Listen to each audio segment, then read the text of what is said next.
Hello, hello. Today I'm going to talk a little bit about what is a women's circle. I know I've talked about women's circle a little bit before, and I thought I wanted to just talk about it really if you've never been in women's circle and you're wondering what is women's circle all about. I mean, essentially, I guess it is just women sitting in a circle. But if you've been to women's circle, you probably have a hunch that there's something else going on. There's a little bit more going on than that. And this is where the whole thing gets a little bit tricky because I can tell you what a women's circle is to me, how it is for me, and what I experience. But every circle tends to be a bit different, just depending on who's running the circle, or sometimes we call it holding space. And in the spirit of that, I think I'll just share what women's circles like in my experience, how I run a circle, and the circles that I've been in. And that's the point of focus that I'll always speak from. I'm not saying that I'm an expert on women's circles or that I know everything about women's circles because I haven't been to every women's circle. And a circle that's run by a different woman will be different to my circle. And I think one of the most important things is really that you just feel a synergy with the person who's running the circle, just so that you can feel safe and that you trust them. Right, let's get going. I mean, before I even get to circle, I've kind of started thinking about circle just as someone who's running the circle. I like to get to the venue a little bit beforehand to kind of just get into the space and get my energy in the space really and get my head in the zone. But I do start preparation a little bit earlier than that, obviously at home. I get my box of circle stuff together. I also organize some food and I also have a look at like what the moon phase is, what the season of what the time of season it is. Like, is it autumn? Is it spring? And I also have a little look at like, are there any seasonal celebrations? Like, historically there's been lots of times in the season where people get together and celebrate. Like, there's Beltane, which is kind of a high summer celebration. There's Samhain, which is like the traditional version of Halloween. And that varies from northern to southern hemisphere, actually, based on the seasons. And like Halloween has always really annoyed me, and I couldn't really figure out why. But once I learned about seasonal celebrations, it started to make a bit more sense to me. Like, Halloween is about pumpkins, it's about autumn, and it's also, I mean, obviously, I should do a whole post about what I think Samhain is all about and what Halloween's all about. But in Australia, in the southern hemisphere, that happens at the end of May. I mean, at the end of April, the start of May. So, yeah, have a look and see if there's any of those because I love to celebrate those and to use the seasons and the change of season to kind of notice things in myself. So, I have a look at all of those and then I usually do a little painting, which I call my prompt card. And, it says I am, and it's like, I am, say, for instance, yo, I'm the mother of, and the things that I'm the mother of, I'm the daughter of, and I'm the granddaughter of. And then I also have a spot where women can speak to their cycle because I think it's really important to be aware of your cycle and notice how that might be playing out in your life. I have a little note about the moon phase and, if it's waxing, then there's sort of like a building energy. If it's full, that's got its own vibe. If it's a waning moon. And then I also have little notes. So if you have a look on the website there's a blog post that goes with this podcast and you'll be able to see an example of one of my prompt cards. That is a great way for me to be mindful and calm down, slow down, and just get my head in the game so that I feel really ready for circle. That prompt card can be really helpful if, you get to circle and you just like don't know what to talk about. I mean, usually I don't have a problem. I'm just like, okay, this is my safe space, off I go. But if you haven't been much before, you might not really feel like you know what you want to talk about or what it's okay to talk about. And in that case, the prompt card can be super, super helpful. And my pre-circle setup in the venue just really means like usually I have to move a table. I want to lay down I've got like a cloth, like a bedspread that I only use for circle, so I like to spread that out. And then I have like just a couple of things, like I've got a talking stick, I've got a bowl, like a woven basket thing that I like to use if people don't want the stick. And I've got a really beautiful black cockatoo feather that I got from a friend. You can see that on the blog as well.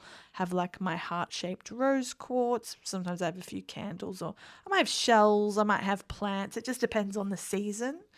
I think that picture was from winter solstice, and for me, winter solstice is like, it's at the dark time, the time for death and renewal. So there's bones on that circle. That's pretty much all the prep I'll do. I might just like do a little like grounding practice myself, or I might just do a bit of painting just to get in the zone. And I usually ask people to arrive 15 minutes before. So I'll say like arrive at 2:15 for a 2:30 start. And really, like, if people think they need to be there at 2:15, usually they can get there by 2:30. And like, because circle can last up to like 3 hours, and it's great to just allow time if you're planning of how long is it going to be. Just, allow 3 hours so there's no pressure. People can share as long as they want, and then we have time for something to eat before people get on the road. Because I think it's helpful just to know that you can be super grounded. Being in women's circle can be a bit liminal, like it's not just sitting for that long and being present for that long. It does kind of put people in a bit of a different state, and maybe that's not the best state to be driving your car straight away. And then everybody arrives. Usually we have a bit of chatting, but it does just depend on the vibe. Like if you come right at 2:30, there's not going to be much chat time for you. If you need to chat, you got to get there a bit earlier. And I'm also aware that some people are focused on time and getting out sooner and blah, blah, blah, which, I'm not really into. I think it's good just to surrender to circle. It's like a birth. Like we don't really know how long it's going to take and it could take any amount of time. So it's good if you can leave all that stuff at the door. Once everyone's arrived and we feel ready, I'll do usually just a short guided visualization, and that can be laying down or seated. It might be a bit more of a journey, or it might just be pretty quick, like just helping people get in the room, get really present, connect with their breath and their body. And then usually I'll start by lighting a candle. I will have done a little acknowledge country, and I also like to acknowledge the traditions that I've lived within my life, because that's another way of honoring the ancestors. Then I usually light a candle and I just say something like, I'm Yo and I call myself present. And then there's heaps of candles and lighters, and people can light a candle if they want.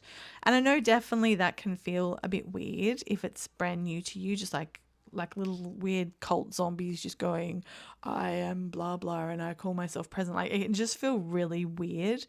But I think what I've realized is, like, I was raised atheist, and I just sometimes am not used to those really like spaces of reverence and spaces of sacred focus. And I'm just trying to get used to those now as I grow up to be a woman, and leave aside that kind of immature feeling like it's weird and silly. I do like there to be a grounded mix of like irreverence and fun, as well as just being in a sacred space. Then I like to, in the group, speak to the agreements or protocols that hold the container for Women's Circle. I really like it if everyone can help me remember those, so that it's not like, Yo's the boss, these are her rules. I don't want it to be like that. Like, I like to remember that we're in a circle, and a circle doesn't have a top and a bottom. It just is round, and we all make the circle. So I like to just have a moment where we have awareness of the protocols and give them some attention. I have written them down. There is a blog post where you can read the ones that I tend to work with.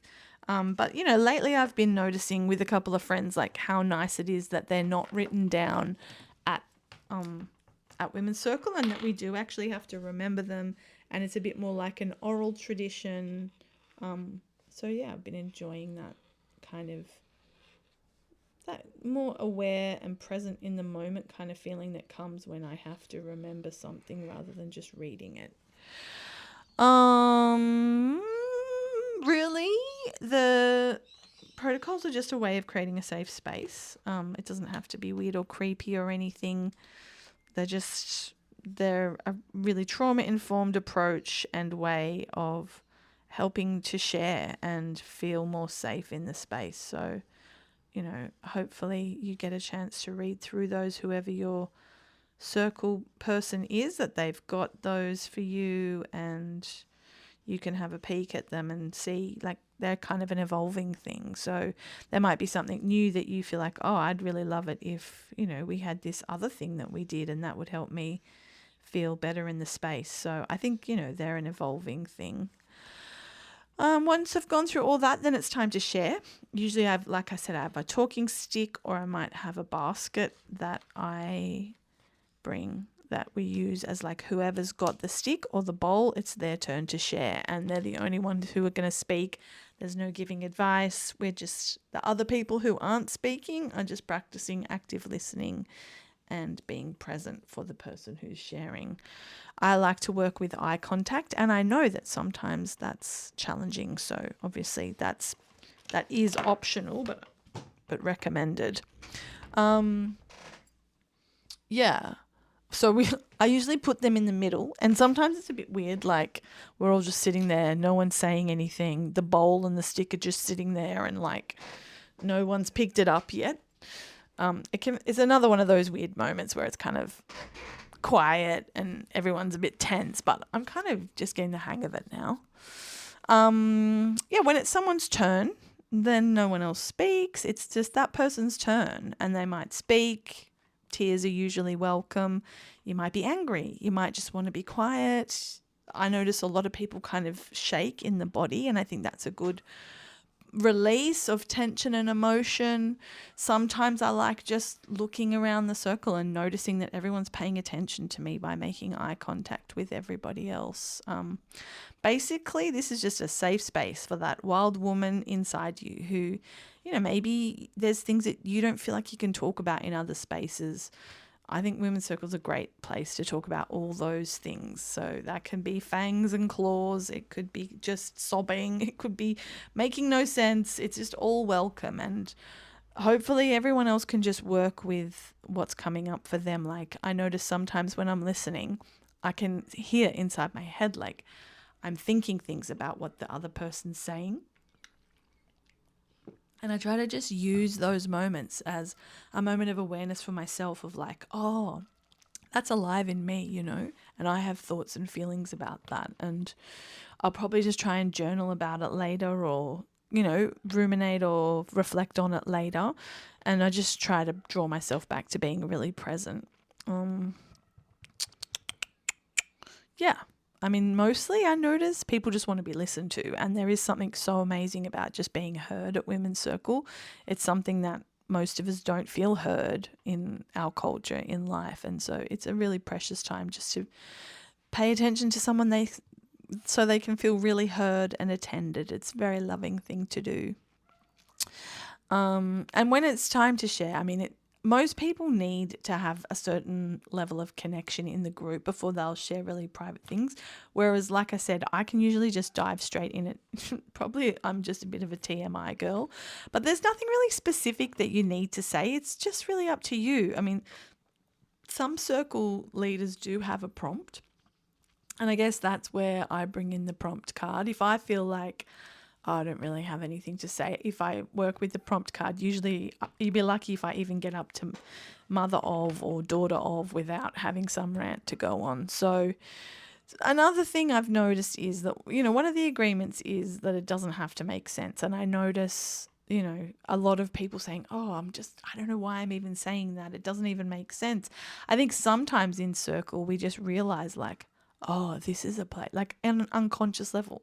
This is somewhere where I can talk about that thing. And we don't know why we're even bringing it up. But I think it's great to just trust that, no one should be really thinking that you're right or wrong or anything. Just letting those things come out can let them have some love and loving attention paid to them so that they can be healed. So like often in circle I will say stuff and or act in ways that are kind of atrocious, and I actually don't act like that in my life, but getting it out in circle really means I can move into those like those relationships without carrying that stuff anymore. Like I might bitch about my kids, or I might say stuff that I think I want to be sassy and say it to my partner. I'm going to just tell him la la la.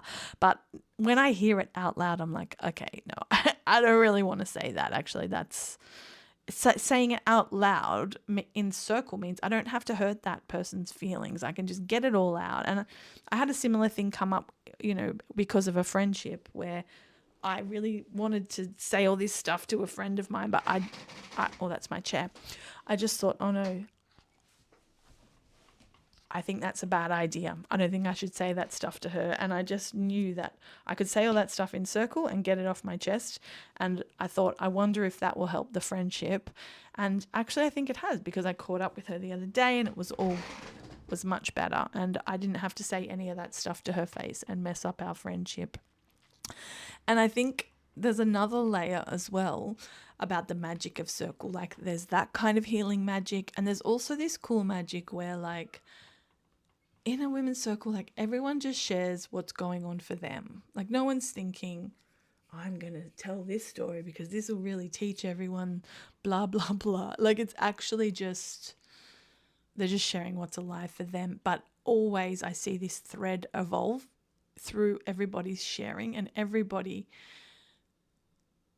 tends to touch on similar topics, which I find so interesting.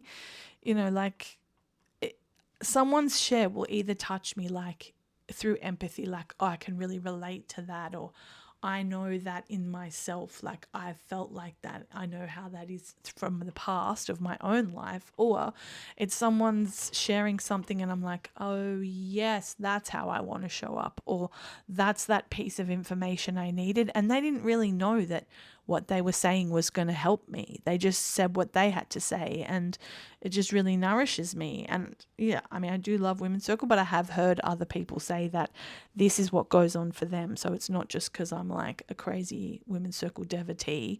Literally, this is just so helpful to come somewhere and just feel like, oh, I'm just a woman. Like this is just the female experience. Like I'm not broken. I'm not weird. I'm not crazy. I'm not bad. I'm not wrong. I'm just kind of a normal woman. And I usually end up feeling really kindred with the other women there. I feel understood. I feel like I'm part of something, and I feel seen and heard, which is just so beautiful. Lately, I've been noticing how important the agreements and protocols are to help all of that stuff come together. And the more that I love Circle and benefit from being in Women's Circle, the more that my passion and devotion for the process of Circle and my commitment to the Circle, I feel more committed to the protocols. Like I just feel this fire in me to like honor what Circle is and hold it more tightly. The agreements really just create a safe space for everybody. They let everyone know what their expectations are, and every person who holds space in a circle has a different way that they do that and different agreements. And at some level, the agreements can really define the depth of healing that can happen in a women's circle. I mean, ultimately, it is just a group of women sitting in a circle and maybe just taking turns in speaking in relation to a specific prompt, or just speaking about whatever is alive in them in that moment. But somehow this really ancient tradition of being together kind of unlocks way more than a normal conversation. It connects us as women, and I feel like this metaphor of the basket, where each of us women is the upright of the basket, and then we go out into life, and then we come back into the circle, and that in and out of from circle to life sort of weaves these threads around us, and all our stories as we go around the circle, the stories that we tell weave us together. And anyway, that's just a metaphor that I really love. I like to try and go 3 times around the circle. I think, if you're in circle and the stick comes to you and you don't feel ready yet, it's fine just to be present, just acknowledge there's nothing alive in you and just pass it along. So yeah, if it's coming to you and you're like, I'm not ready yet, that's fine. You can just pass it along. It does mean that circle can take quite a while, and we do often like have a pee or have a stretch. That's fine, but I think 3 hours is a really good amount of time. And sometimes we get to the third round and we don't really feel like, no one really feels like they have another big share. So we might just do, like, I might just say, okay, well, let's just share one word of what we're taking home with us or something that we're grateful for. And then usually I have, a snack or some soup and toast or something just to help everyone get grounded. But we have a little chat over soup and get ready to go home. So that's what I mean. It's a bit really just the mechanics of a women's circle, but also a little bit of the magic of a women's circle. And I wonder, have you ever been to a circle like that? Have you been to a circle that's a bit different to that? And what was that like? And let's keep the conversation going. I'm really interested to hear what women's circle is to you and your experience as well. All right. I look forward to connecting with you soon. Bye.